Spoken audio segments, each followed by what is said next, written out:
হুজুরের কথাগুলি শুনেন। আমরা দোয়া করতে জানি না, এটার জন্য কোনো আপনার মাস্টার্স করতে হয় না। দোয়ার উপরে আপনাকে পিএইচডি করতে হবে না। খুব সিম্পল বিষয়, এখনই শিখে নেন। দোয়ার জন্য আদব হলো যে আপনি আল্লাহর কাছে দোয়া করতে গিয়ে প্রথমে আল্লাহর প্রশংসা করবেন। আল্লাহ, আপনার অনেক নিয়ামত আমি ভোগ করছি, আপনি আমাকে অনেক নিয়ামত দিয়েছেন। স্বীকৃতি দেওয়া যে আল্লাহ আমি সুস্থ, অনেকে সুস্থ না। আল্লাহ আমি পঙ্গু না, অনেকে পঙ্গু।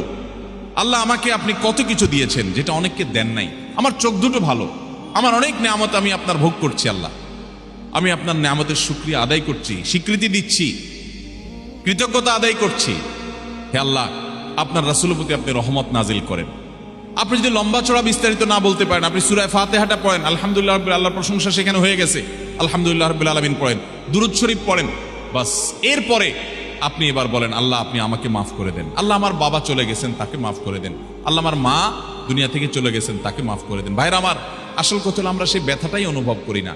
আপনার মৃত আত্মীয় স্বজনের জন্য যদি আপনার সেই ফিলিংস কাজ করতো, তো চোখের পানি ফেল ফেল ফেল করে আসতো।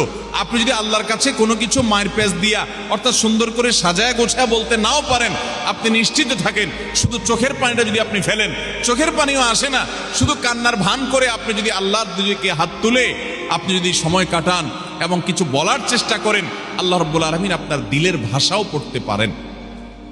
আল্লাহ তাআলা আলিমুম বিযাতিস সুদূর, তিনি বান্দার মনের খবর কি সেটাও জানেন। আল্লাহর কাছে গোপন বলতে কোনো কিছু।